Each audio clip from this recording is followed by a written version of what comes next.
Hello my beautiful people, wow, a month has passed since I have posted.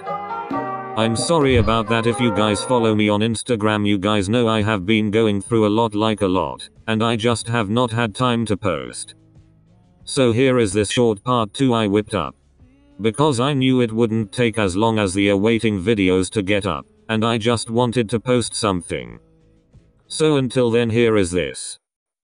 Now for my AO3s, I was literally so close to finishing the next chapter, then my laptop fucked out, so yo, I am using a very old laptop at the moment and it is so fucking slow, and I'm struggling to do school work on it, let alone write big amounts of beautiful smut. Loudly crying face. Anyways, enjoy. The air was warm. It almost felt like warm water was poured over someone's skin as the wind blew through the trees, shaking branches, making leaves shiver as if they were cold from the breeze that blew through them. The clouds in the sky were low in the distance, orange and dark gray colored them generously as they hid the midday sunshine. Fushiguro. Itadori yelled, waving a hand in the air as if Megumi could see him with his back turned. What do you want? He turned, eyes glaring with no emotion as usual. Are you heading back to the dorms? Megumi didn't reply. He just walked. He heard Itadori's footsteps behind him. They walked alongside each other back to the dorms, wind blowing through their hair as they ventured along campus. Itadori hummed, pushing his hands into his pockets. He knew Fushiguro wasn't going to answer him until they got back to their rooms, so no point in talking. The dorm hall creaked as the wind blew from the outside. Itadori stopped at the entrance door. Megumi turned around to look at him questioningly. Whose room? He gave a warm smile. Megumi closed his eyes to breathe in for a moment. This was a thing they did each time it was stormy. One stayed with the other, even though Itadori made it clear it was he who hated sitting through storms by himself. He didn't. But he noticed Megumi's new dislike of bad weather. Ever since he got back, he noticed the patterns in Megumi's mood change whenever there was news of high winds or thunder, and especially rain. He chuckled softly, walking towards Megumi, who had disappeared in his room, leaving the door open. He walked in, getting a whiff of the smell that he ever only smelt around Megumi. It was almost similar to the smell of the ocean breeze that sprayed your face as you walked along a sand-covered beach with subtle earthy undertones, like concrete soaked by rainwater after a hot day. Then there was always a sweet aroma that came out of nowhere. It reminded Itadori of roasted hazelnuts rolled in a sweet vanilla powdered sugar. He still had no idea where he got that from, but it just made sense to him when he smelt it. What movie are we watching tonight? Itadori kicked his shoes off, shuffling over to the floor space near Megumi's bed and sitting back, leaning against the frame. He watched as Megumi walked from the bathroom to the small kitchen area, running the tap and filling a glass with water. He turned to Itadori's glass in hand, sipping the cold liquid. What? He put the glass behind him on the bench, walked over and sat on his bed. He was about to open his mouth, but the sound of wind throwing rain against the window caught him off guard. He flinched, shutting his eyes. Fushi. I'm fine. Just tired. Itadori pushed himself up from the floor, making his way over to the sliding door, sliding it shut. The sound of wind and rain is not so loud now, but the building still creaked and the rain still pricked against the glass, almost like you could hear each drop hitting the window. Itadori walked back over, this time sitting on the bed. Fushiguro threw him an almost offended look. What? You picked the movie? He spoke through clenching his jaw. It was still hard for him to be open about the way he felt, and especially towards Itadori. Ever since he got back, things have been hard. He found himself wanting to be near Yuji almost every hour of the day. It was stupid. He annoyed the living shit out of him, but when he lost him, he realized how much he enjoyed being annoyed. It had been almost 4 months since he had been back in Megumi's life, and he was more than grateful to have his best friend back. Having their trio at full capacity, even though Kujisaki sticks around longer than usual. Megumi would get itchy feet during training when he wasn't with Itadori. He's shamefully bailed to run halfway across campus just to see Yuji fine, alive. Then the times he knocked at Itadori's door, the door he would open for weeks on end to find the room empty and cold. He walked inside, not saying a word to Yuji, just stood by the bed until Yuji quietly gestured towards it and he hesitantly crawled under the covers that finally felt warm against him again. Then the warm sensation that spread through him like Drinking a hot chocolate on a cold winter's day as Itadori's body pressed against his. They didn't speak a word that entire night. Not one. But it was the first night Megumi had gotten a good night's sleep. No nightmares invading his broken sleep. Okay. Hours passed. Snacks gone. Leftovers cold on the small table where Yuji and Itadori sat mumbling words about the third movie they had just finished. Though time had passed, the storm outside had not. It's later than I thought. I'm going for a shower. Megumi threw the blanket that was over his lap in Itadori's face. If you think up any ideas while I'm gone, don't. What? Itadori chuckled as Megumi was already closing the door. He shook his head smiling. It felt good to be back and it felt good to have Megumi even closer now. The only time they didn't spend together was separate classes and training, but even then somehow they would still find a way to finish classes early and spend it with each other. In a way it was like wanting to see each other was pushing them to get things done better than before. They were each other's motivation. Itadori smiled, standing to plop down on Megumi's bed and pulling out his phone. He liked scrolling through his photos he had been taking more the past few months. A group photo with him, Nobara and Megumi eating lunch together for the first time since his incident. Then it was Nobara and Megumi who had fallen asleep during track, Nobara laying on Megumi. Then Panda Inumaki and Maki sitting on the field after training. He giggled to himself. The more he scrolled, the more photos he scrolled through, the more he noticed they focused on Fushiguro. A group photo he had taken of everyone in class surrounding Megumi's desk. He couldn't remember the conversation. The second photo was almost the same, just a little zoomed in. The third was the same, though the camera had gone out of focus on everything but Megumi. He was smiling in this one, trying to fight it back. It was visible, but by the fourth, he was laughing. His cheeks were pink, his eyes were light in the sun that shone through the window. Then the fifth, Megumi's beautiful eyes found the camera pointing in his direction, his soft smile catching in the photo. Itadori's stomach was swimming with butterflies. What do you look worried for? Ha. Oh, nothing. Megumi stopped in his tracks, looking over at Itadori. His brow quirked questioningly. He was taken aback by Yuji's reaction. Okay, I wasn't interested, but now I am. He threw the towel from his head into the washing basket back in the bathroom and closed the door behind him, making his way to join Itadori on the bed. Nothing seriously. I was just thinking. About? No. Before he could finish his sentence, a tingling sensation started to itch at his cheek. He couldn't stop what was already in motion. He couldn't stop it, and he felt it. And the raspy voice came close to his ear. Uncomfortably close. He despised it. Love boy here was swooning over thought. Itadori slapped a hand over his cheek, giving Megumi a sheepish smile, praying he would just brush it off. What photo? Megumi asked, raising a brow. It was just a photo of everyone in the class. He shrugged. Megumi nodded, laying back. The sound of rain outside was like white noise. It made his skin crawl. He closed his eyes, but his brain had other plans. Instead of relaxing, images of that night's events flashed through his mind. He sat up quickly, racking his hands over his face. What's the matter? Itadori looked over at him. He knew Megumi had something on his mind. It was never easy getting him to open up, but he still liked to try. Come on, Fushiguro. Yuji gestured for him to talk, and Megumi sighed. I don't like the rain anymore. Anymore? He had a hunch. He just wanted to hear it from Megumi. Ever since you sort of died, it was raining when it all happened, and I just find myself thinking of it more than I should when it's raining, and I know I shouldn't. He breathed in, looking up at the ceiling before continuing. It's stupid, really. He looked over at Yuji. Because you're back now. Itadori moved closer to Megumi, hesitantly reaching for his hand that was resting on his stomach. Can I? He looked at Megumi, who lifted his hand. Itadori took it. I'm here now. Itadori smiled, squeezing Megumi's hand in his. Megumi didn't say a thing, he just blinked. I know. No, Fushiguro. I'm here now, I'm back. I'm not going anywhere.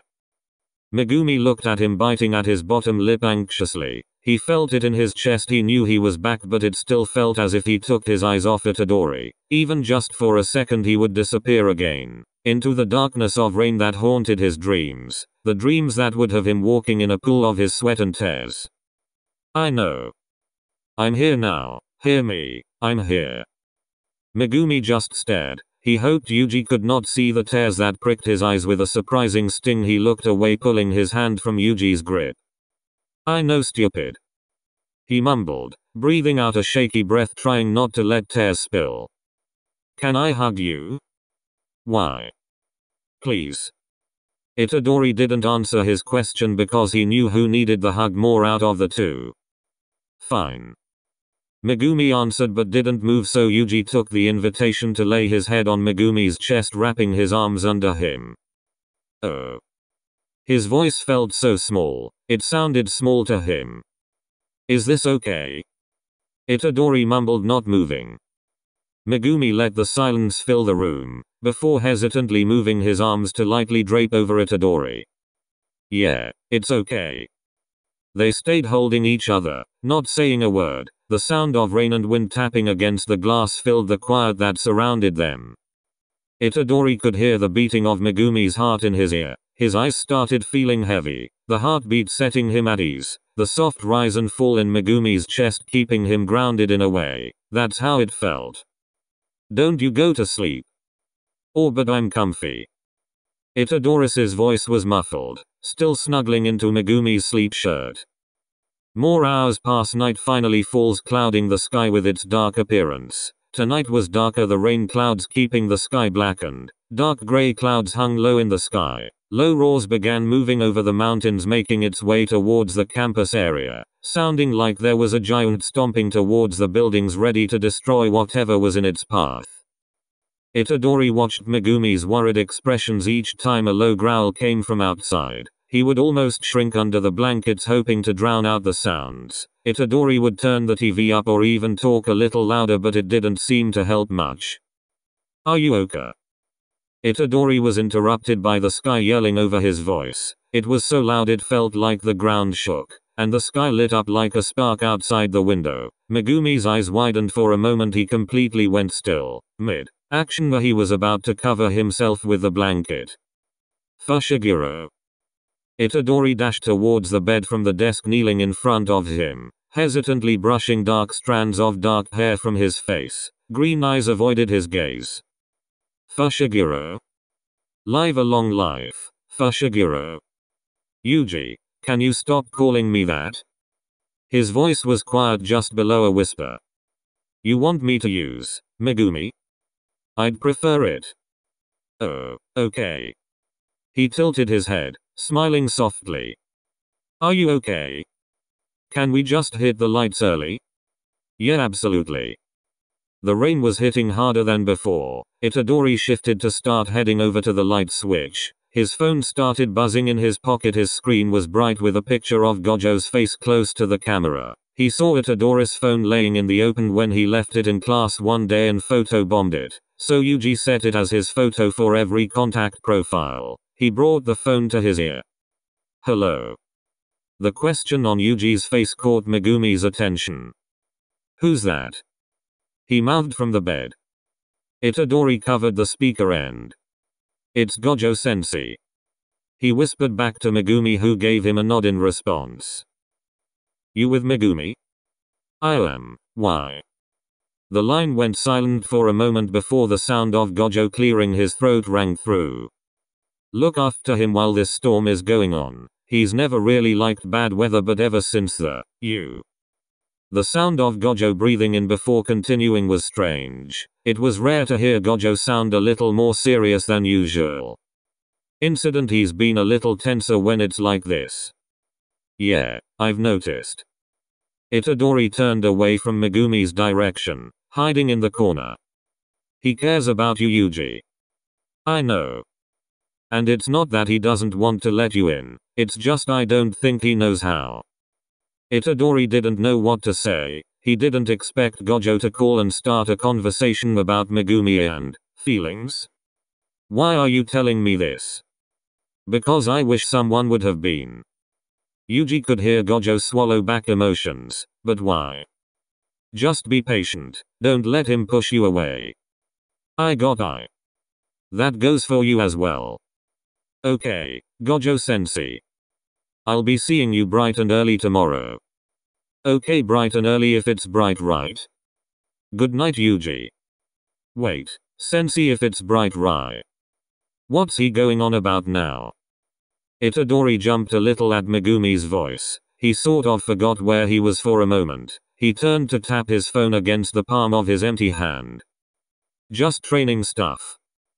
Megumi nodded in response, pushing back to the wall, leaving room for Itadori. Yuji was used to asking him if it was okay with him sharing a bed, but he always got an unimpressed face scrunch and a sarcastic tone. If I didn't want you in my bed, I wouldn't have let you in my room. It was Itadori's favorite. It was quite entertaining seeing Megumi frustrated or mad, especially at small things like how his small little angry puffs and huffs grew louder as he blew loose strands from his face during class. The redness growing in his face out of pure frustration, yet trying to keep it quiet, all because he couldn't open a small packet of ginger to eat with his onigiri, but he refused to ask for help even when Itadori offered. And the way his nose would scrunch in annoyance whenever Gojo said something stupid. You sure you won? Itadori. Yuji. Megumi cursed, throwing his hands up. Itadori couldn't stop the quiet laughter. Okay, I'm sorry. No, you're not. Itadori sat on the mattress, causing a dip in the bed. Rolling Megumi close, he slipped himself under the covers, his body relaxing against the warmth. The storm outside was still loud. The cold from the window was refreshing in a way. It's cold. I think it's nice. Course you do. Megumi turned to his side bed, creaking blankets rustling at his movements. He normally faced the window. Itadori frowned, turning to his side as well so he could face Megumi, their eyes meeting in the dull lamplight. What? He whispered. You like facing the window? Not tonight. Tonight I get to put up with your stupid face. Hey. He chuckled. He was about to open his mouth, but the sound of thunder followed by lightning crackling in the sky caught him off guard. Megumi jumped, hiding his head against Yuji's chest. It's okay. I never used to be bothered as much by rain or bad weather, I mean thunder. Yes. MHM. Itadori brought his arm to wrap under Megumi's arm, patting his dark hair. Megumi sighed out in relief. The small touch of affection made him feel calm, relaxed and safe. Itadori brought him a sense of security, and he didn't know why. But he just did. He's not big on physical touch. It's rare he gets close to a person mentally, let alone physically. But Yuji truly was an exception. And part of him hated that he could be like this around someone for the first time in forever. He hated the feeling of needing to know if Itadori was going to be okay, of wanting to protect him. He was such a good person, and this world was no place for someone like him. It was unfair. Yuji. Yay. They whispered. Even though they shared the small dorm block to themselves, they still kept quiet at night. It was more Megumi than Itadori, but he had come accustomed to the whispered conversations whenever they hung out during late nights. Though Megumi spoke, he didn't say another word, neither did Itadori. He just let Megumi sleep close to him. It was the first time they had been this close in bed. It made Itadori's heart fuzzy and warm. He could feel the blood rush to his face. He couldn't help but smile when he felt Megumi's breathing finally even out, and the hands that were clasped against his hoodie relaxed, still resting against his chest, but finally letting go of the soft fabric, sleeping peacefully. Itadori's mind was always full, mostly because of Sukuna. He could suppress him well, but at night when his brain was wanting to shut off, it was a little more difficult. He gave himself a headache. Sukuna gave him a headache. It was like having a huge itch that just got worse as time went on, and no matter how much you scratched at it, it wouldn't disappear until you made it bleed. Let me sleep, asshole. Itadori closed his eyes, letting his mind submerge in a state of unconscious consciousness. He could hear Sukuna kind of like a blur, or muffled sound like being underwater, and you could hear everyone talking and laughing from the surface. You don't seriously think you two being this close will end well now, do you? The smug tone was so loud and overbearing that it made Itadori's blood boil. Shut up, Sukuna. I'll find a way to get rid of you and your curse. He's going to get hurt, and it'll be your fault. Itadori felt himself subconsciously pull Megumi closer to his chest. I will make sure to protect Megumi, especially from the hands of you. Itadori soon felt himself slip into sleep. No snickering voice of Ryomen Sukuna lingering, just the sound of rain and the warmth from Megumi sleeping so close to him. Itadori's eyes blurred into vision. It was dark and hot. He could feel himself damp with it. He was overheating in the middle of the night. Megumi doesn't move much in his sleep, so he was still snuggled against his chest. He couldn't help but smile at that. He was still drowsy with sleep but needed to take his hoodie off, so he slowly slipped from the bed, careful not to move Megumi too much. He slipped from the covers, falling to the floor. He quickly poked his head up, cheeking to see if Megumi was still asleep. He stirred for a moment, but his little snores started up again. TSK, now I need to piss. He rolled his eyes annoyed. Now it was going to take him even longer to get back to sleep. But at least the rain had calmed. It wasn't so aggressive and the wind wasn't as bad now too. The trees were swaying gently with the gentle droplets from the sky. That was a deep red puff of small orange clouds hung low in the sky, looking as if they were touchable. Cold water hit his hands, waking him even more as he splashed his face, the dry feeling disappearing as he rehydrated his skin. He lazily dragged his hoodie from his back, the hood getting stuck on his head. He stopped struggling immediately when he heard a loud gasp of his name from Megumi. Itadori. Yuji froze for a second, ripping his hoodie off to peek out of the small bathroom door frame. Megumi was sitting with his knees pulled to his chest, hands combing through his hair, his chest rising and falling fast. Megumi? Itadori quickly stepped out, walking towards the bed. The closer he got, the more Megumi looked panicked. He sat against the mattress. Megumi. He watched as Megumi closed his eyes, trying to control his breathing. He could feel the sweat roll from his forehead. He needed to know if this was real and if his mind wasn't playing another trick to pull him deeper into an endless trail of nightmares. He opened his eyes, seeing Itadori's worried expression. His pink hair was a mess, but he was there. Oh. Megumi sighed out, closing his eyes again. He felt the subtle weight of a hand move damp strands of hair from his face. He could fall right back into peaceful one before it was invaded by Ryan-filled nightmares. Just breathe. He listened, following the breaths Itadori was doing. Deep breaths in, deep ones out, until he felt calm enough to slide back under the covers. He looked up at Itadori. You okay? I'm okay. He closed his eyes, focusing on the soft palm of Itadori's hand stroking his head. He couldn't help but snuggle up into the touch. His hands felt so soothing to his skin, like he was meant to be here with him. He needed him to be, but what was it about? Do I have to? He sighed as Itadori's fingers entwined through his hair, massaging his scalp and almost putting him to sleep. Not if you don't want to. Itadori looked down at Megumi, waiting for him to speak again. He didn't really think he would. He just knew it was good to talk about those things. I woke up in the rain. UW. He looked up at Yuji for some sort of reassurance to continue on. Itadori nodded, smiling softly.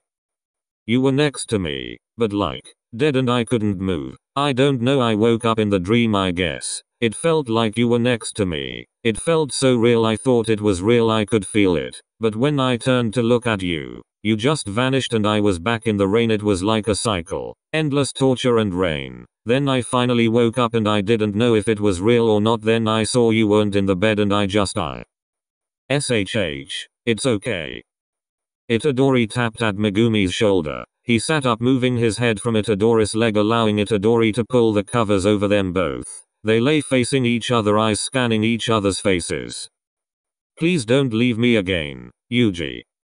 A wave of heat shot through his chest. His whole body felt hot. He didn't want to leave him or anyone he cared for again. But what if leaving them was better? What if it was a better way of protecting those around him instead of staying and bringing danger with him? It was bound to follow. No, it was in him.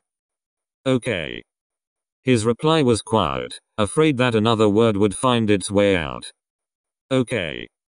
He said again, hand finding Megumi's face and softly stroking his cheek.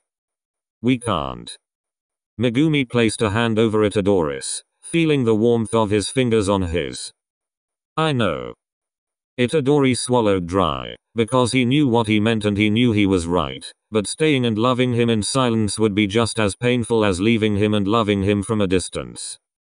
He doesn't think he'll be able to do either of those. His heart physically felt heavy. He had never thought these feelings would be so hard to feel. Was it supposed to hurt? We can't. I know. He nodded, biting his bottom lip so he could feel something other than the prick of tears in his eyes. Megumi doing the same. They moved closer, foreheads leaning against one another, breathing in deep. We can't.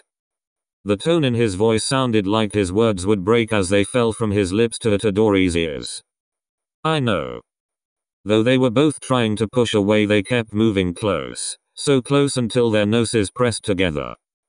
Megumi could feel the warm breath that came from Itadori. It felt like yesterday's warm breeze. Calm yet a storm followed behind.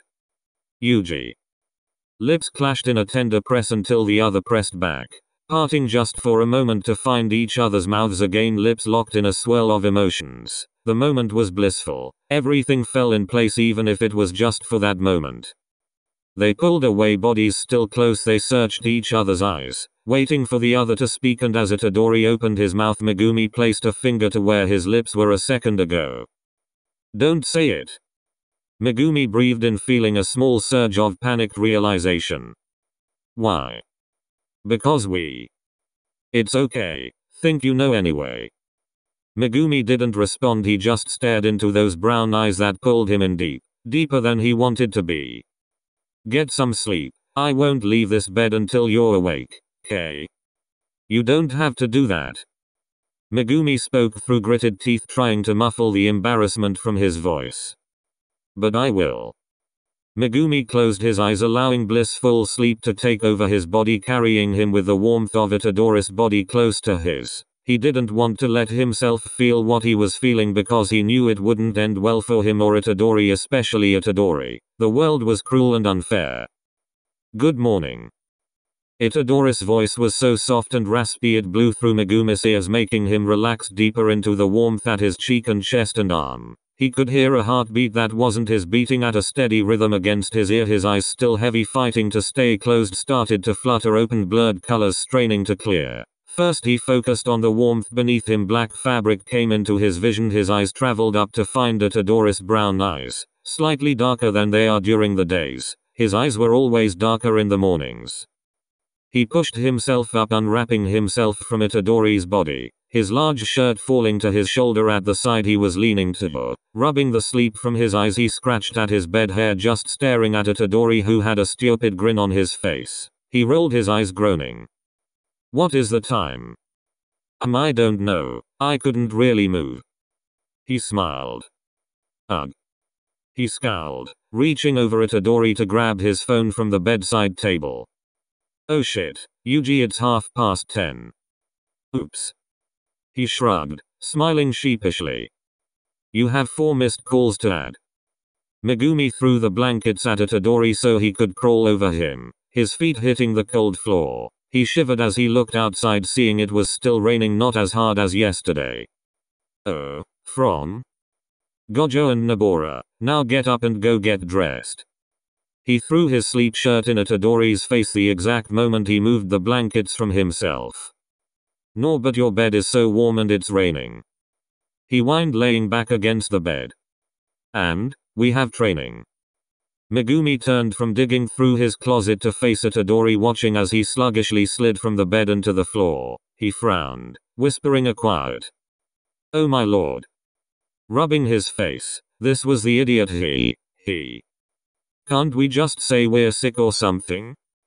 No. Well, you can just give me an advantage to get stronger than you, Yuji. The floor creaked under Itadori as he moved to stand up. Alright. He walked over to Megumi, who raised a brow. What? He moved back as Itadori inched closer to him, placing the shirt he threw at his bare chest. It went quiet. The air went still. The hairs on his arms stood. The rain outside splatting on the window seemed to fade as well. It was just him and those dark brown eyes piercing into his green. He felt his face go soft. Yuji. Yeah, I know. We can't and all. Itadori's eyes left Megumi's for a moment, darting to his lips. he really wanted to kiss him again. Can I kiss you again? No. Say no. Fine. He mumbled, loud enough just for Itadori's ears. His eyes fluttered shut as Itadori moved in close. It felt as if a weight had dropped in his stomach when he felt lips brush against his. He steps forward as Itadori's hand came to his cheek. Yuji and Megumi, you two are more than late. They jumped away from each other, hearts falling to their feet as Gojo barged through the door. Itadori stumbled back to the bed almost falling. Megumi just stood by the door, evil-eyeing Gojo the best he could, trying to mask the panic in his soul. Jesus knockwood yeah. He threw his shirt at Gojo's face. It hit the invisible wall around him and fell back to his feet. Gojo chuckled. So not funny. Very funny. Gojo lifted his mask showing one eye and shooting a wink. Megumi grimaced. He looked over at Itadori to find him biting back giggles. He felt his face go hot. From embracement or anger he couldn't tell. Out. Both of you. TSK Gojo sensei. Itadori moped, getting up from the bed and walking towards the door. Gojo followed. They stood outside Megumi's dorm room. They could hear him muttering curse words. I take it you two had a little heart-to-heart? Hey, we tried. He scratched the back of his head, averting his gaze. He says that, we can't? He shrugged. And I understand that, I do, but... Gojo watched Itadori struggle to find words and he placed a hand on his shoulder, stopping him. How about you come by later today and talk to me about it, yeah? Really? He flashed his signature smile, glistening with happiness sparkling in his eyes. plus you have missed work. How come you missed a total of 3 classes last week? Megumi needed me. Alright, well go and get dressed, you have extra laps to run. It's Ray. Go get ready, no buts.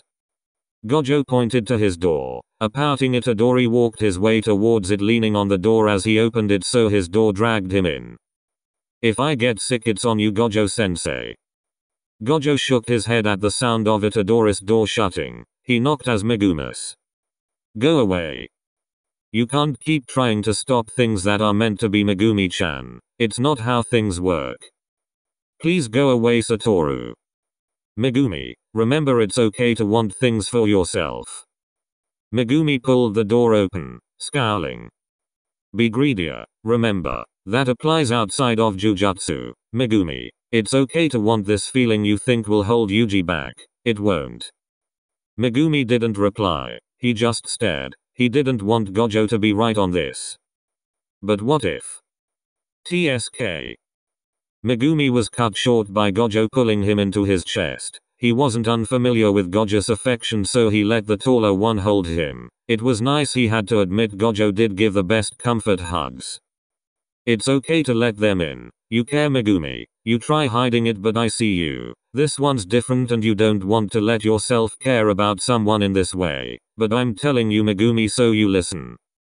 He pushed him back by his shoulders gently. You're allowed to love him. Gojo smiled reassuringly, roughing Megumi's hair, turning on his heels and leaving him there. Ah shit.